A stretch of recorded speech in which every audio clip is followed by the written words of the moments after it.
जय हिंद दोस्तों, आप सभी का स्वागत है मैग्नेट क्लास के अंदर। हम लोग जो है सीयूटी के पैटर्न को समझ चुके थे, यानी कि जो आप फर्स्ट लेक्चर नहीं देखेंगे वो फर्स्ट लेक्चर जा करके देख लेंगे। फर्स्ट क्लास इसका आपका सीयूटी का जो है आपका फॉर्म कब कब से भरा जा रहा है, कब इसका एग्जाम डेट है, इसमें कितने पेपर होंगे, क्या होगा, नेगेटिव मार्किंग होगी कि नहीं होगी, सारा जो है हमने प्रीवियस वीडियो में बता चुके हैं। आज जो है इसके जो है सिलेबस के बारे में हम लोग बात करेंगे कि हाँ इसका एग्जाम पैटर्न का जो है जो 3 सेक्शन में, ये तो हमने प्रीवियस वीडियो में भी बताए थे। 3 सेक्शन में इसका एग्जाम होने वाला है, सेक्शन फर्स्ट, सेक्शन सेकंड और आपका सेक्शन थर्ड। यानी 3 सेक्शन में जो है आपका ये पेपर होगा। सेक्शन फर्स्ट जो होगा लैंग्वेज का पेपर होगा, जिसमें आपको जो है 33 जो है लैंग्वेज के पेपर होंगे, जिसमें से आपको कोई भी एक पेपर देना है। हिंदी का दीजिए या इंग्लिश का दीजिए, कोई एक पेपर देना है। किसी को मन करे तो 2 भी दे सकता है, कोई समस्या नहीं। तो ये तो पहला सेक्शन में आपका लैंग्वेज का पेपर होगा। सेक्शन जो है आपका 2 जो होगा, उसमें जो है आपके डोमेन यानी आपके सब्जेक्ट से रिलेटेड क्वेश्चन होंगे, जिसमें 3 या 4 कोई भी आप सब्जेक्ट चूज कर सकते हैं। इसमें जो आप इंटर में पढ़े हैं उसमें से कोई 3 सब्जेक्ट ले लें। इसके बाद से जो है आपका सेक्शन जो है आपका जो थर्ड है, ये जनरल टेस्ट है। सेक्शन थर्ड जो है जनरल टेस्ट है, ये कंपलसरी है सभी के लिए, ठीक है। अब उसके बाद से जो है आपका, अगर ये जो है बहुत ऐसी यूनिवर्सिटी है जो आपका सेक्शन थर्ड जो है वो लेती है, और बहुत यूनिवर्सिटी जो है इस सेक्शन थर्ड का जो है कोई जो है आपका इसका जो है गणना नहीं करती है। वो केवल डोमेन वाले सब्जेक्ट से ही अपने बच्चों को सेलेक्ट कर लेती है। जैसे बीएचयू में अगर किसी को एडमिशन लेना है, अगर बीएचयू बनारस यूनिवर्सिटी में अगर किसी को सब आपका बीएससी में, मान लीजिए आपको बीएससी जो है मैथ से या बायो से करना है और बीएचयू में एडमिशन लेना चाहते हैं, तो वो जो है आपका जनरल टेस्ट को वह नहीं कंसीडर करेगा, वो सीधे कंसीडर करेगा डोमेन वाले सब्जेक्ट को। इसमें आपको जो है ये जो है आपका जो है 200 नंबर का पेपर होगा, यानी कि आपका मैथ 200 नंबर का 40 क्वेश्चन होंगे, तो आपका 4 पच्चे 20 200 नंबर का हो गया। फिजिक्स भी 200 नंबर का हो गया, केमिस्ट्री भी 200 नंबर का हो गया, तो टोटल हो गया 600 नंबर का। तो 600 नंबर में से आप कितना पाते हैं, उस बेसिस पर जो है बीएचयू में एडमिशन हो जाता है। वो जो है आपको सेक्शन थर्ड की जो है आपको जो है चर्चा नहीं करता है, लेकिन मैक्सिमम यूनिवर्सिटी जो है वह सेक्शन थर्ड के भी मार्क को वो कंसीडर करती है। तो इसलिए आपसे सबसे अच्छा आपका सूटेबल ये होगा कि आप जो है वह तीनों सेक्शन का पेपर जरूर दीजिएगा। बहुत ऐसे बच्चे हैं केवल डोमेन दे करके सेक्शन जो है आपका फर्स्ट और सेकंड छोड़ देते हैं, थर्ड वाला छोड़ देते हैं, केवल डोमेन देते हैं। तो उनके लिए जो है सभी यूनिवर्सिटी में अपॉर्चुनिटी उनको नहीं मिलेगी, सभी यूनिवर्सिटी में उनका सिलेक्शन जो है आप नहीं ले पाएंगे, यानी कि सभी यूनिवर्सिटी का जो है आप काउंसलिंग नहीं करा पाएंगे। तो इसलिए जो है आपको बहुत सारे यूनिवर्सिटी में आपको ऑप्शन रहे कि इस यूनिवर्सिटी में नहीं होगा तो इस यूनिवर्सिटी में हो जाए, यहाँ नहीं होगा तो यहाँ हो जाएगा।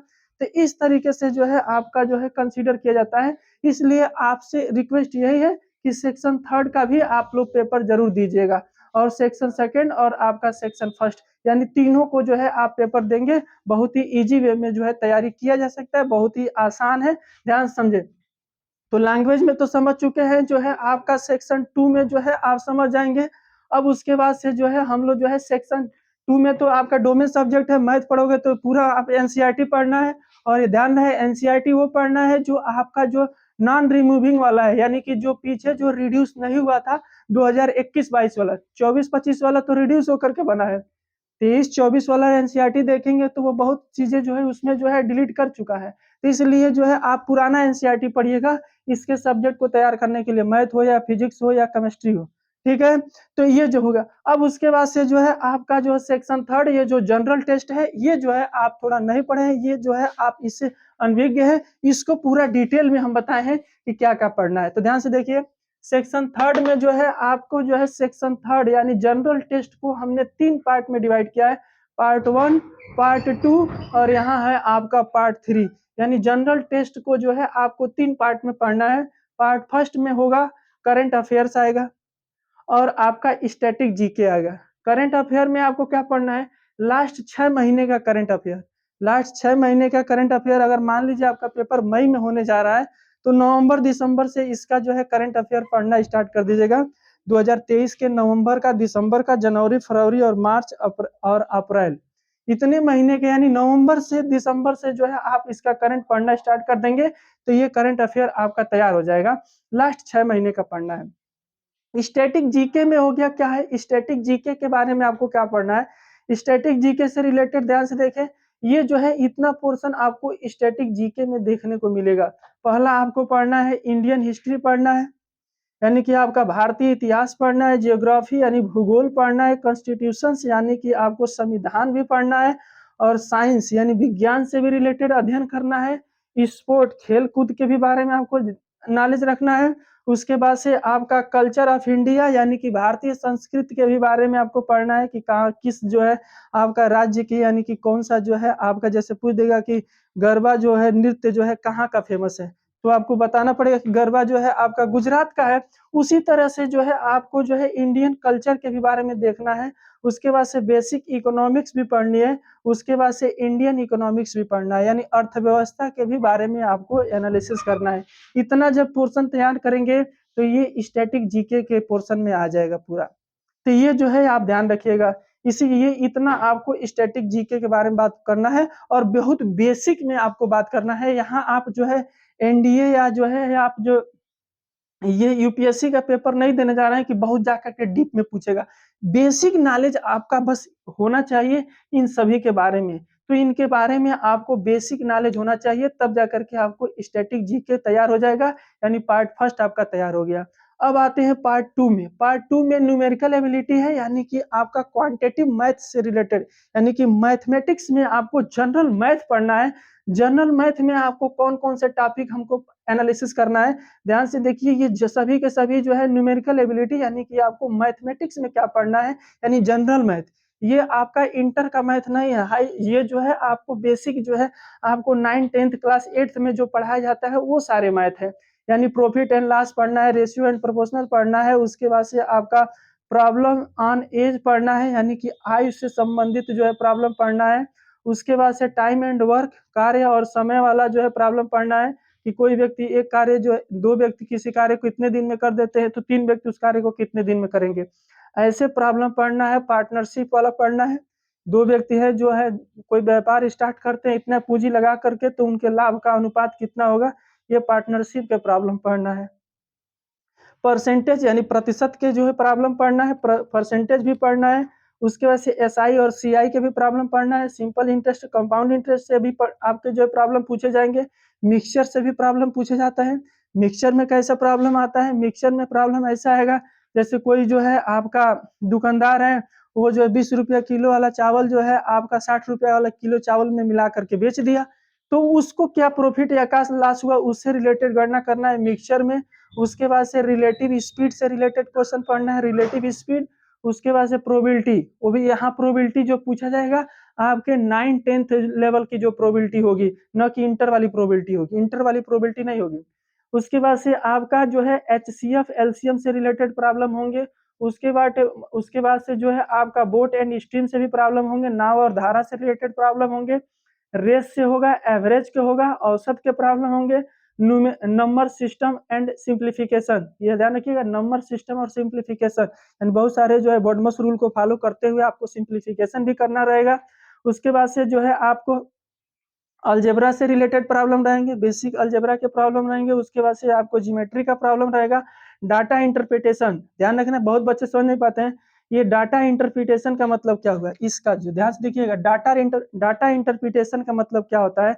डाटा इंटरप्रिटेशन का मतलब हो गया, जैसे आप देखे होंगे इस तरीके से जो है आपको बना करके दे दिया जाता है, इधर जो है आपको ऐसे, यहाँ पर कितने डिग्री के एंगल होगा इतना, यहाँ पर ये जो है आपके जो है कहेगा कि ये जो सेक्टर है वो एक व्यक्ति का जो है इनकम, ये जो है फूड को दिखाता है, ये जो है आपके उसके जो है आपका ये फूड हो गया, ये यहाँ पर कह देगा कि जो है उसका जो है शिक्षा पर खर्चा करता है, एजुकेशन पर इतना खर्चा करता है। तो ये बताइए जो है यहाँ पर जो है वो टोटल जो है आपका कितना खर्चा करता है, या जो है उसके जो है इतने डिग्री पर कितना कोण बनेगा, ऐसे रिलेटेड, यानी पाई चार्ट से रिलेटेड प्रॉब्लम होंगे, ग्राफ से रिलेटेड प्रॉब्लम होंगे, वही आपके इंटरप्रिटेशन में आएंगे, डाटा इंटरप्रिटेशन में। स्टैटिक्स से भी आपके प्रॉब्लम आएंगे, स्टैटिस्टिक्स के भी प्रॉब्लम होंगे, और उसके बाद से कोऑर्डिनेट ज्योमेट्री के भी प्रॉब्लम होंगे। इतने जो है आपके बेसिक जो है आपको मैथ भी पूछा जाएगा। तो ध्यान दीजिएगा, पार्ट 2 में आपको मैथ भी आएगा, ये स्टैटिक जीके के अंदर जो है पार्ट 1 में ये दोनों, पार्ट 2 में जो है आपका न्यूमेरिकल एबिलिटी यानी कि इतना मैथ है, और जो है आपका पार्ट थर्ड में आपका ये तो मैथ हो गया। अब उसके बाद से पार्ट थर्ड में आपसे रीजनिंग पूछा जाएगा, और ये रीजनिंग में आपका क्या पूछा जाएगा, पहला जो है आपका टॉपिक क्या है रीजनिंग का, लेटर सिंबल्स एंड सीरीज यानी अल्फाबेट से रिलेटेड प्रॉब्लम होंगे। कहेगा ये जो है पी का क्रम क्या होता है, आर का क्रम क्या होता है, यस का क्रम क्या होता है, उसके जो है आपके आर्डर से रिलेटेड प्रॉब्लम होंगे। वर्बल एंड नॉन वर्बल पूछा जाएगा। वर्बल और नॉन वर्बल मतलब भाषिक और अभाषिक, यानी कि जिसमें आपको जो है भाषा से रिलेटेड, यानी कि जो है आपसे पूछ देगा जो है 1 2 लिख करके यहाँ लिख देगा 2, यहाँ लिख देगा 4, उसके बाद से लिख देगा जो है आपका 16। ठीक है, इस तरीके से जो है आपको फिर यहाँ पर जो है आपको खाली स्थान दे देगा, कहेगा यहाँ क्या भरना है, या किसी भाषा से रिलेटेड जो है आपके क्वेश्चन पूछे जाएंगे। तो ये जो है आएंगे वर्बल के अंदर। उसके बाद से नॉन वर्बल में जो है आपको फिगर बना करके दिखाएगा कि ये फिगर के बाद से जो है अगला कौन सा फिगर आएगा इस क्रम को भरने के लिए, तो उसको कहते हैं नॉन वर्बल। उसके बाद से जो है एनालॉजी जो होता है, एनालॉजी से भी आपके जो है प्रॉब्लम पूछे जाएंगे। उसके बाद से कोडिंग डिकोडिंग के भी प्रॉब्लम रहेंगे। कोडिंग डिकोडिंग का प्रॉब्लम रहेगा, जैसे राम को जो है ये लिखा जाता है तो श्याम को क्या लिखा जाएगा, यानी उस तरीके से कोडिंग डिकोडिंग के जो है आपके प्रॉब्लम रहेंगे।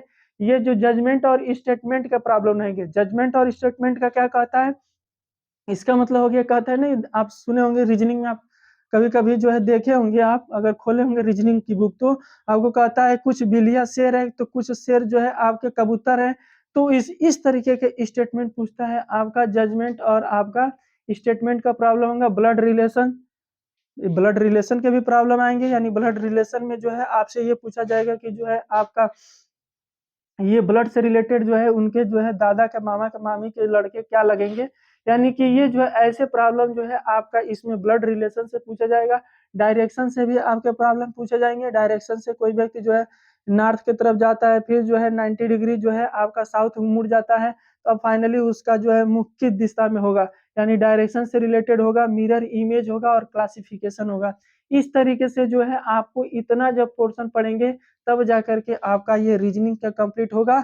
इस तरीके से सेक्शन थर्ड में जो होगा आपके 3 पार्ट में डिवाइड करके पढ़ोगे, और सेक्शन थर्ड से कितने क्वेश्चंस करने रहते हैं, तो आपको जो है आपका 50 क्वेश्चन करना रहता है, कितने में से 60 में से। और इस तरीके से ये जो सेक्शन थर्ड होता है, ये जो 50 क्वेश्चन, ये जो 60 क्वेश्चन जो आपके पूछे जाते हैं, वह आपके current affair, statics, numerical ability और रीजनिंग तीनों से मिला करके 60 प्रॉब्लम पूछे जाएंगे, जिसमें से आपको 50 करना रहेगा, जिसका नाम है आपका सेक्शन थर्ड। तो इस तरीके से आपका सेक्शन थर्ड यानी कि आपका जी ये जो होगा जनरल टेस्ट वाला पेपर आपको तैयार होगा। तो जनरल टेस्ट में आपको टोटल इतना स्टडी करना है, तब जाकर के आपका जो है सेक्शन थर्ड कंप्लीट होगा। और जो है आपका सेक्शन जो सेकंड है और सेक्शन फर्स्ट है, यानी डोमेन सब्जेक्ट में आप पूछ रहे होंगे कि हाँ आप सर ये बता दीजिए, ये तो हो गया सेक्शन थर्ड के बारे में, यानी कि जनरल टेस्ट के बारे में। 60 प्रॉब्लम कहाँ कहाँ से आएंगे, कैसे आएंगे, हमने पूरा डिटेल में बता दिया।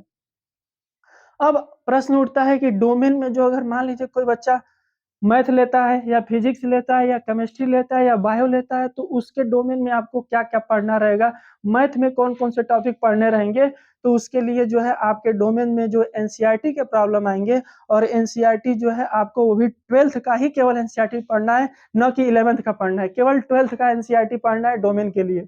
जो भी आप सब्जेक्ट चूज करेंगे उसका केवल एनसीईआरटी पढ़िएगा, लेकिन पुराना एनसीईआरटी आपको पढ़ना है, ध्यान दीजिएगा फिर से। ये इस तरीके से आपको जो है हमने सेक्शन थर्ड का जनरल टेस्ट का पूरा सिलेबस आपके सामने रख दिया। अगर मान लीजिए कि ये सभी जो है आपको जो है नया लग रहा होगा, लेकिन है बहुत ही आसान, इसको जो है अगर रेगुलर पढ़ा जाए तो ये आपको मान के चलो 3 महीने से या 2.5 महीने से जो का ये टॉपिक है, इतने में इसको कवर किया जा सकता है। इसलिए और ये जो है आपका एनटीए सीयूटी का एग्जाम डेट भी बता चुका है, डिक्लेयर कर चुका है कि कब आपका पेपर होगा। तो 15 से आपका जो है 31 मई तक जो है आपको पेपर का भी डेट जो है ये उन्होंने बता दिया है। तो इसलिए जो है आप ध्यान दीजिएगा कि आपके पास बहुत ही लिमिटेड टाइम बचा हुआ है, 2 से 2.5 महीने में आपको इतने सिलेबस कवर करना है। तो इसलिए जो है आपका जो है मैग्नेट क्लासेस के द्वारा जो है आपको एक बैच मिलने जा रहा है। आपको 10 मार्च से जो है ये बैच स्टार्ट होगा। तो 10 मार्च से जो है आप अगर कोई ज्वाइन करना चाहता है कि हाँ आपको जो है ये जनरल टेस्ट या डोमेन लैंग्वेज, जो भी आपको सब्जेक्ट के जो है आपको हर एक जो है सब्जेक्ट के जो है आपको टीचर्स मिलेंगे और सभी जो है आपको सेक्शन की आपकी तैयारी कराई जाएगी। 10 मार्च से नया बैच स्टार्ट हो रहा है। अगर जिसको ज्वाइन करना है वह ज्वाइन कर लेगा। अगर जिसको सेल्फ स्टडी करना है, सेल्फ स्टडी भी बहुत आपका बेस्ट होती है, सेल्फ स्टडी भी आप करके जो है क्रैक कर सकते हैं। तो जिसको अगर किसी व्यक्ति को ज्वाइन करना है, किसी स्टूडेंट को, तो 10 मार्च से आपका नया बैच स्पेशल सीयूटी का बैच स्टार्ट होने जा रहा है, उसका जो है आप ज्वाइन कर सकते हैं। डिले ना कीजिएगा, लास्ट में ही नहीं कि जो है आप आए अप्रैल के लास्ट में कहे सर जी पूरा कवर करा दीजिए, ये कैसे पॉसिबल है बताओ? इतना सिलेबस जो है अप्रैल के लास्ट में आएंगे और मई में आपका पेपर है, कैसे हो पाएगा? तो इसलिए आप ध्यान दीजिएगा। अगर किसी को जो है अगर ज्वाइन करना है तो 10 मार्च से ये ज्वाइन कर सकते हैं। सारे जो है आपको numerical ability, probability, reasoning, static G के सारे जो है पोर्शन आपको तैयार कराया जाएगा। Thank you very much watching for this video.